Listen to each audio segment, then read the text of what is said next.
오늘 말씀드리려고 하는 것은 마늘밭 추비 작업에 대해서 좀 말씀을 드릴까 합니다.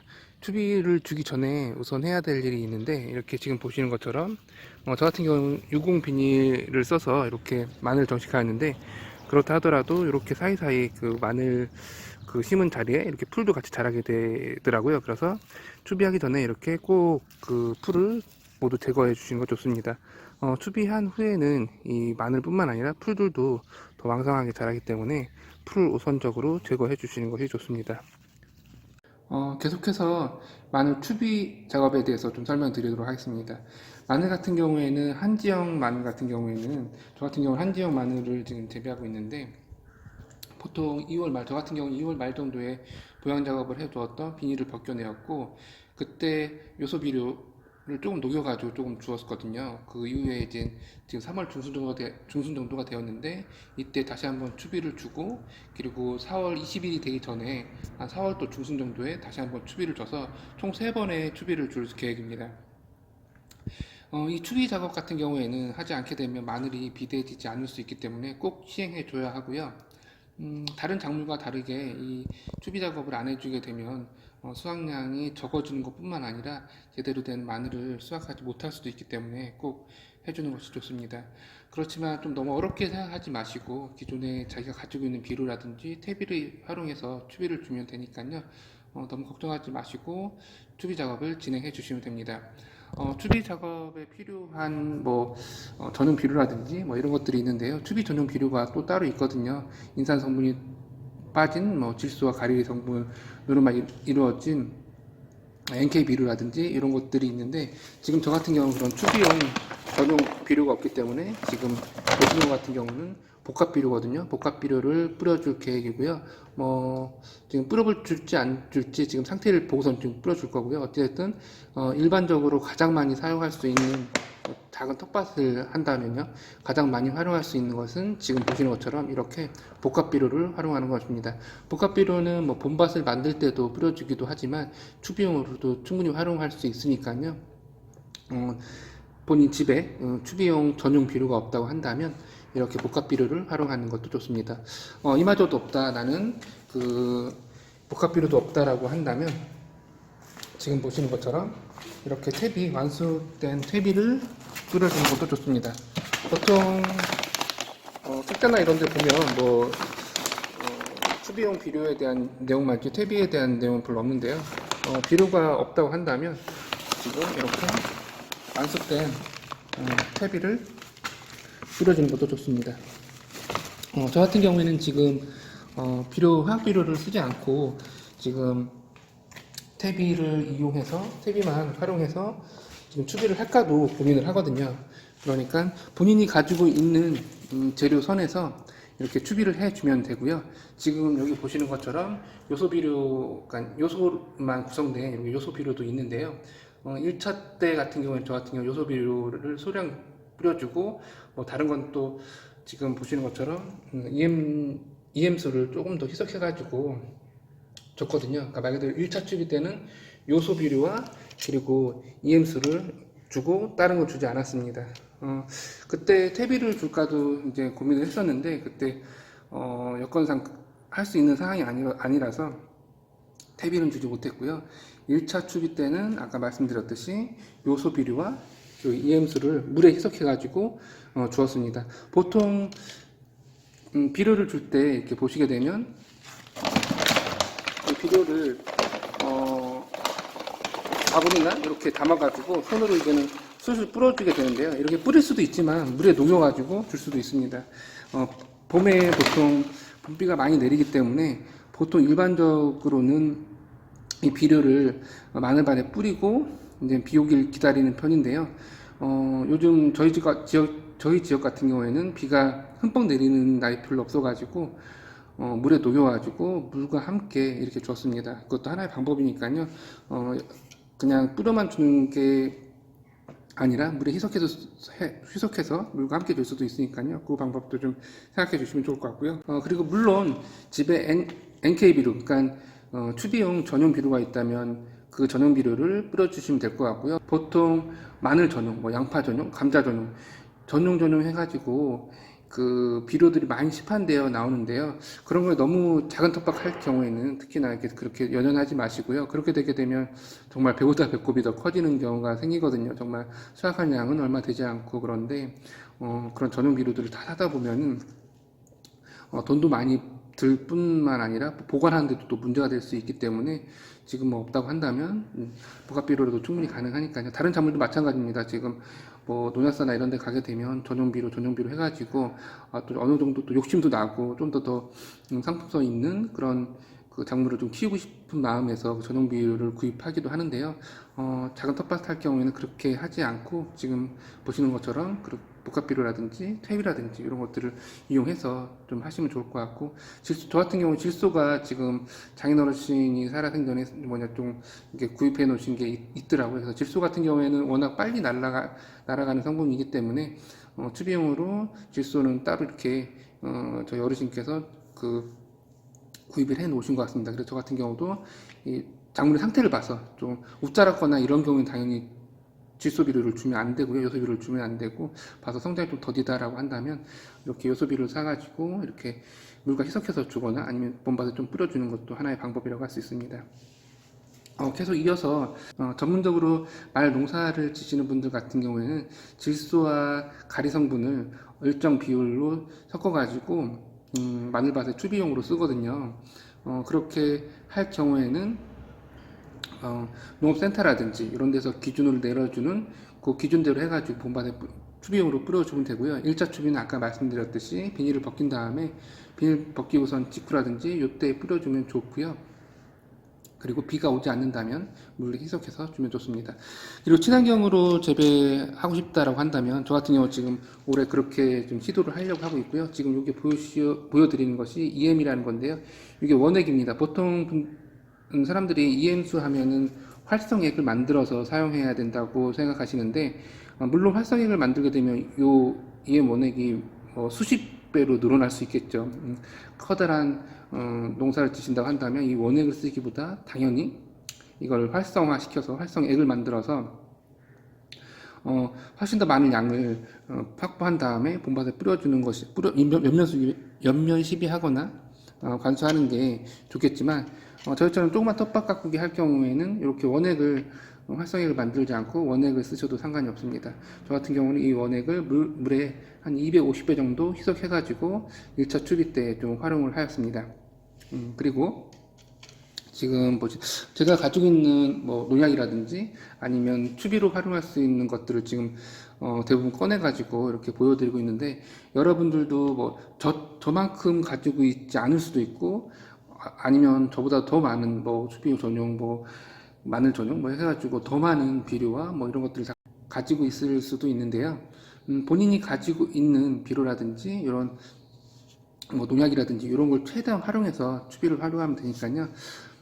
지금 제가 보여드리는 것을 모두 활용하기보다는 있는 것들을 활용해서 추비를 하시면 될 것 같습니다. 지금 보여드리는 것은 모두싹이라는 제품인데요. 여기 보시면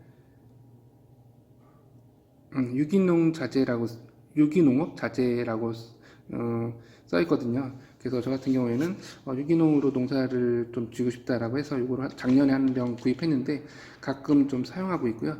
지금 말 그대로 모두싹이라는 말처럼 여러 가지 병충해에 아주 유용하기 때문에 이것도 한번 활용해 볼 계획입니다. 이게 지금 유황 성분이 포함되어 있기 때문에 병과 충뿐만 아니라 영양 공급에도 어느 정도 일정 부분 활용할 수 있을 것 같습니다. 그리고 다음으로 보여드릴 것은 지금 이 소금인데요. 아마 소금 얘기는 종종 들으셨을 거예요. 조금 농사를 많이 지셨던 분들이라든지 이런 분들한테 좀 얘기를 들으셨을 수도 있는데, 마늘 같은 경우에, 특히나 마늘 같은 경우에 이 소금을 적절히 활용하면은 마늘통을 키우는데 유용하게 활용될 수 있거든요. 그리고 이 천일염 같은 경우에는 뭐 특별하게 구입하지 않아도 집에 어느 정도 확보되어 있을 수 있기 때문에 이 부분을 활용하는 것도 적극 추천드립니다. 양이 좀 궁금하실 텐데요. 이게 좋다고 해서 또 많이 뿌리게 되면 또 문제가 될 수 있으니까요. 추비용으로 소금을 뿌려주는 양은 보통 이제 봄밭을 만들 때, 그때 같은 경우에는 보통 평당 50에서 70g 정도가 적당하다고 하더라고요. 그렇지만 지금 저 같은 경우 투비용으로 줄 거기 때문에 조금 양이 그 정도면 좀 너무 많을 것 같다는 생각이 들어서 평당 20g 정도 해서 줄 생각이고, 제가 가지고 있는 마늘밭, 텃밭은 2평 정도밖에 되지 않거든요. 그렇기 때문에 지금 보시면 용기까지 포함해서 한 45g, 44g 정도 되는데요.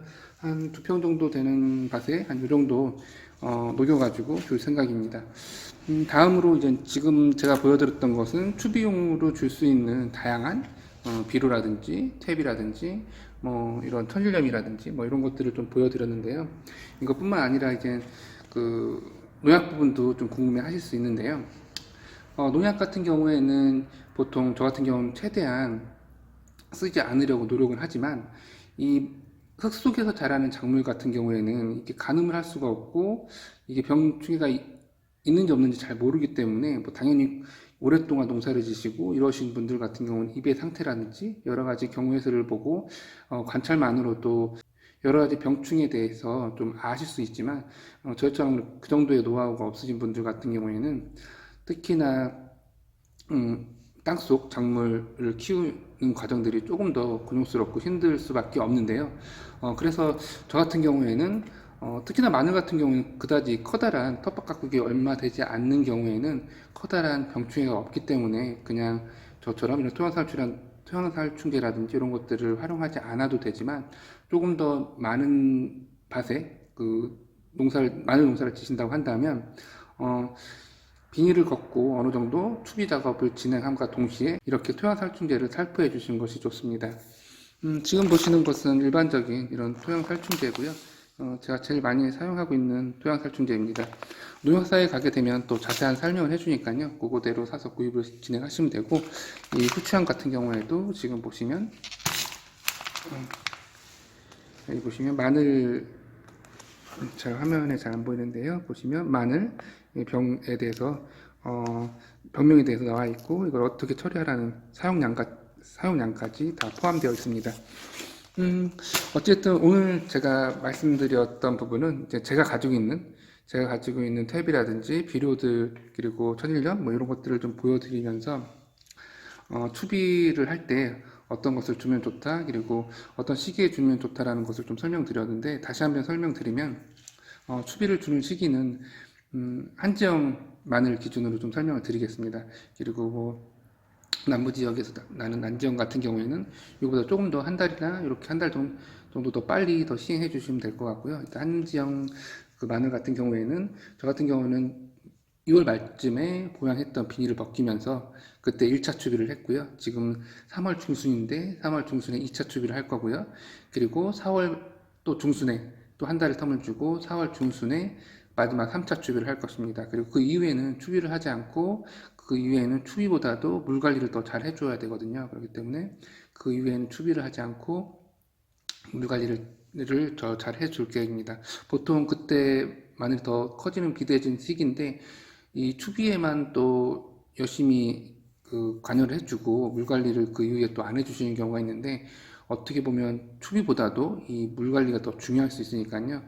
4월, 5월달, 6월달 그때는 특히나 가뭄이 많이 있으니까 그때 물 관리를 철저하게 해주셔가지고 끝까지 마늘 농사에 긴장을 늦춰서는 안 됩니다. 그래야지 이제 튼실한 마늘을 수확할 수 있으니까요. 그렇게 진행해 주시면 되고, 그리고 지금 보여드리는 이런 비료들이나 이런 것들이 있는데, 작은 텃밭을 할 경우에는 너무 이렇게 전용 비료라든지 이런 거에 너무 신경 쓰지 마시고, 본인이 가지고 있는 것을 활용해서 최대한 활용해서 추비로 활용해 주시면 됩니다. 아무것도 없다, 제가 마늘은 그냥 추비 없이 잘 자랄 거라고 생각해서 해가지고 아무것도 준비해 놓지 않았다고 한다면, 최소한 퇴비는 텃밭 농사의 아주 기본적인 그냥 추비용 아니면 봄밭에 뿌려줘야 할 거름이니까요. 꼭 그 퇴비는 꼭 구입하셔가지고, 추비용뿐만 아니라 이제 봄 작물을 키우기 위해서는 퇴비가 충분히 필요하니까요. 퇴비가 없다고 한다면 비료보다도 더 급하게 구입하셔야 될 것은 아마도 이 퇴비일 것입니다. 그래서 퇴비를 좀 구입하셔가지고 아무것도 없다고 한다면 퇴비라도 좀 뿌려주셨으면 좋겠고, 그리고 좀 더 허락이 된다고 한다면 텃밭가꾸기가 뭐 조금 더 이어질 것이고 여기서 끝나지 않는다고 한다면 복합비료 정도라도 구입하셔가지고 추비용으로 활용함과 동시에 봄작물 키우는데도 활용해 주셨으면 좋겠습니다. 그리고 나머지 것들은 저 개인적으로 사용한 것들도 있고 이런 것들이니까요. 그냥 한번 이런 것도 쓰는구나라고 한번 확인해 주시면 될 것 같습니다. 그럼 결론적으로 저 같은 경우는 이번에 어떤 것을 뿌릴지 저도 지금 고민 중에 있는데요. 지금 모든 사항이 다 똑같지 않기 때문에 지금 문헌이라든지 책자 같은 경우에 어떻게 줘라, 평당 얼마를 줘라 라고 이런 것들이 나오지만 자기가 지금 텃밭의 지금 비료 양이라든지 수분의 양, 그리고 텃밭에서 지금 자라고 있는 마늘의 상태에 따라서 이 추비 주는 양도 달라질 수밖에 없거든요. 그렇기 때문에 어떤 기준을 정하고 이렇게 하라라는 똑같이 따라할 필요는 없고 지금 자기 밭의 상태 그리고 작물의 상태를 본 다음에 진행해 주시면 좋을 것 같고, 그리고 내가 유기농으로 질 것인지 아니면 농약을 최대한 활용하지 않을 건지 이런 것들을 고민해 보셔가지고 진행하시면 될 것 같고, 올해 저 같은 경우에는 최대한 비료를 쓰지 않고 퇴비를 이용해 볼 계획이거든요. 저희 어머니한테도 물어봤더니 퇴비만으로도 충분히 가능할 수 있으니까 한번 퇴비를 적극 활용해 봐라 라고 하시더라고요. 해서 퇴비를 적절히 뿌려줄 계획이고요. 그리고 아까 전 보여드렸던 모두수삭과 소금, 그리고 EM 원액을 물에 희석해 가지고 좀 봄밭에 좀 뿌려줄 계획입니다. 여러분들도 자기 조건에 맞춰서, 그리고 이렇게 뿌려준 다음에 또 3차 추비가 남아있기 때문에요. 이렇게 한 다음 작물의 상태를 보고선 비료가 꼭 필요하다라고 생각되면 비료도 한번 뿌려줄 계획입니다. 여러분들도 이렇게 자기만의 이렇게 추비 양과 추비 줄 재료들을 좀 선택하셔가지고 잊지 말고 적시에 추비를 뿌려주시기 바랍니다. 제가 지금은 창고에서 이렇게 보여드리고 있는데 봄밭에 뿌린 상태를 보여드리면서 다시 한번 영상 한번 찍어보도록 하겠습니다. 창고에서 말씀드렸던 것을 근거로 해서 지금 이렇게 거름을 좀 뿌려 주었고요. 거름 뿌리기 전에 천일염과 모두싹을 물에 희석해 가지고 뿌려 주었습니다. 모두싹을 뿌리면서 원래 계획했던 EM은 같이 뿌려주지 못했는데요. 모두싹이 유황 성분으로 이루어진 그 농약이다 보니까 EM하고 맞지 않을 것 같더라고요. EM에 들어가 있는 그 유익균들이 황해에 의해서 좀 죽을 것 같아가지고 같이 혼용하지 않았습니다. 그래서 결론적으로 지금 마늘밭에는 천일염 일부와 모두싹 그리고 퇴비를 이렇게 뿌려 주었습니다. 퇴비는 보통 추비할 때 비닐, 그러니까 작물과 작물 사이 비닐을 뚫은 다음에 추비를 넣어주는 것이 일반적인데, 마늘 같은 경우에는 재직거리가 짧기 때문에 그냥 구멍을 뚫지 않고 기존에 있는 유공 비닐에 그냥 뿌리듯이 뿌려 주었습니다. 이런 식으로 진행을 했고요. 보통 요즘 많은 분들이 비료를 이용해서 추비를 주지만 옛날에 비료가 없을 때는 이런 식으로 해가지고 퇴비를 많이 줬거든요. 그래서 지금 저 같은 경우에는 올해 같은 경우에는 비료를 뿌리지 않고 이렇게 퇴비를 줘서 2차 추비를 마무리하였습니다. 이어서 좀 상황을 본 다음에 좀 상태가 안 좋게 되면은 비료 사용도 좀 고려해 볼 것이고요. 그리고 3차 추비는 4월 중순 정도에 마지막으로 한 번 더 해주고 그 이후에는 물 관리에 좀 더 신경을 써줄 계획입니다. 여러분들도 좀 늦기 전에 이렇게 마늘하고 양파가 대표적으로 이 양분을 많이 필요로 하는 작물이니까요. 추비 더 늦기 전에 이렇게 좀 추비 작업을 좀 해 주시고요. 그리고 이후에 한 4월 한 중순 정도에 또 잊지 마시고 다시 한번 추비를 줘가지고 아주 통 큰 그런 마늘 재배하시기 바랍니다. 이렇게 해서 오늘은 마늘 추비하는 여러 가지 그 비료라든지 거름 이런 것에 대해서 좀 설명드리고 이렇게 봄밭에 뿌린 것까지 좀 보여드렸습니다. 감사합니다.